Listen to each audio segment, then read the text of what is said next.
cozinha é um lugar muito especial.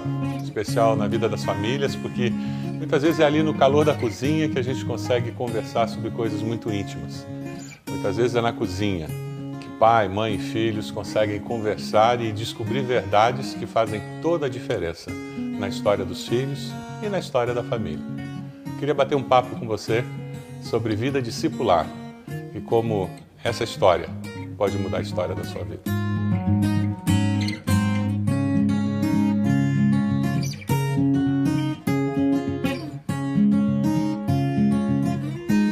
Jesus nos fala sobre unidade e ele fala do desejo dele de que seus discípulos vivessem em unidade. Essa é a ideia de igreja. Igreja é formada de discípulos que descobriram a diferença entre união e unidade.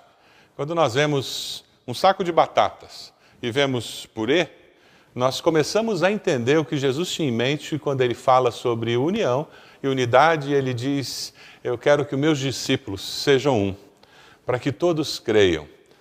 Quando nós pensamos na necessidade de nós vivermos como discípulos que convivem uns com os outros, quando nós descobrimos a essência da vida discipular, aí fica mais fácil conviver como discípulos. Na vida discipular, você descobre que não basta estar juntos. E o que acontece normalmente com o saco de batatas é isso. Batatas que estão unidas dentro do saco, mas elas continuam separadas. Elas são batatas. Elas não descobriram a força da unidade.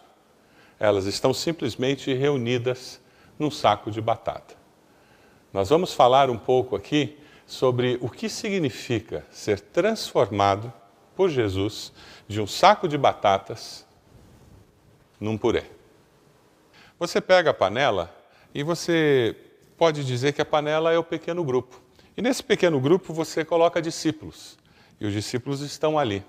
E eles convivem nesse pequeno grupo. É possível eu ter uma união de discípulos sem que eles experimentem aquela unidade que todos nós desejamos ter, que nós lemos lá no livro de Atos, na igreja primitiva. E sabe, esse pequeno grupo precisa experimentar a imersão na palavra de Deus. A água que vai nos ajudar a fazer o pirê pode ser comparada com a palavra de Deus, que é tão necessária para que esses discípulos possam amolecer, possam ser preparados para ser transformados num pirê. Depois que nós colocamos as batatas na panela, elas estão no pequeno grupo. Depois que nós acrescentamos a água, elas estão imersas na palavra de Deus. Elas precisam do fogo para que elas possam cozinhar, amolecer. É onde a intercessão, a presença do fogo do Espírito Santo no coração das pessoas e no grupo promove o ambiente para que a obra de Deus aconteça naquele grupo e que a verdadeira união de espírito aconteça entre as pessoas. É só aí que a vida discipular de fato começa a se manifestar como algo sobrenatural. Nós só podemos viver de fato vida discipular como Deus planejou quando o Espírito Santo tem liberdade para amolecer nossos corações, transformar corações de pedra em corações de carne. O Espírito Santo tem liberdade para nos amolecer, para que nós possamos ouvir a voz do Espírito e sermos abençoados para poder abençoar a outros.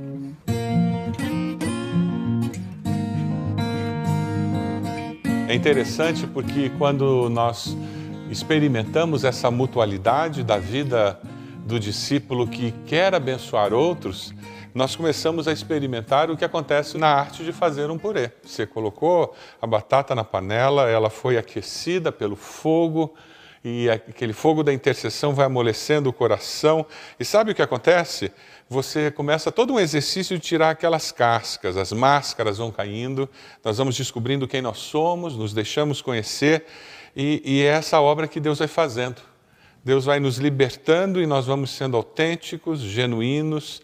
Deus vai nos ajudando a mostrar quem nós somos e nós somos aceitos. Só que tem algumas feridas, e é interessante porque essas feridas demoram mais a sair.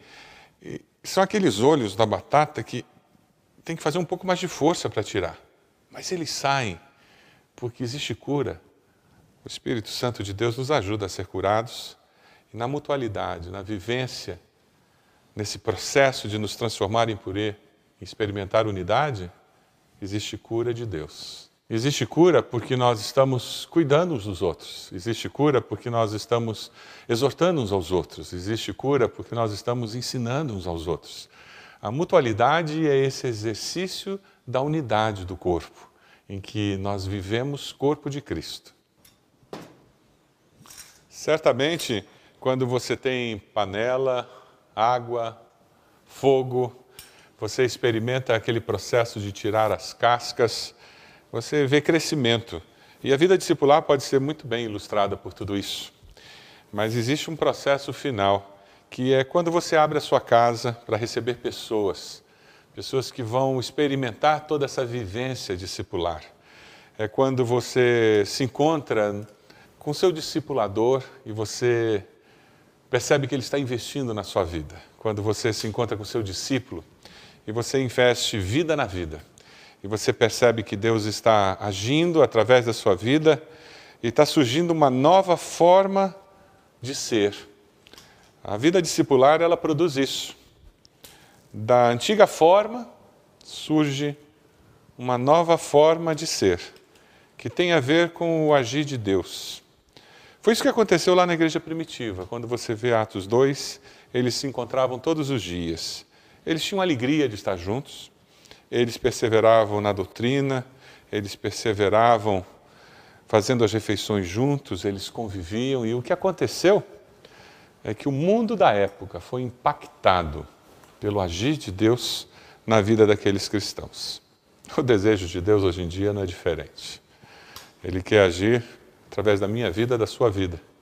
Ele quer agir através da vida do seu pequeno grupo, através da vida do seu discípulo. E o nosso desafio é que a sua vida, a minha vida, a vida do seu discípulo, a vida do seu pequeno grupo, tem um impacto tremendo, transformando a nossa sociedade.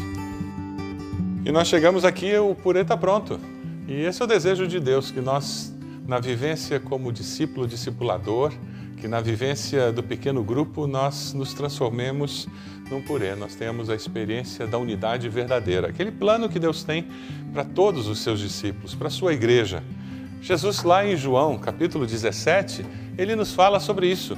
Ele mostra de uma maneira muito clara que ele deseja que os seus discípulos sejam levados à plena unidade, para que o mundo saiba que tu me enviaste e os amaste como igualmente me amaste. Esse é o desejo do Senhor. Esse é o meu desejo. Eu quero que você também possa experimentar plenamente o que significa ser discípulo de Jesus. Você está disposto a viver a vida discipular como o Senhor planejou? Que Deus o abençoe e que você possa viver como discípulo de Jesus a cada dia da sua vida.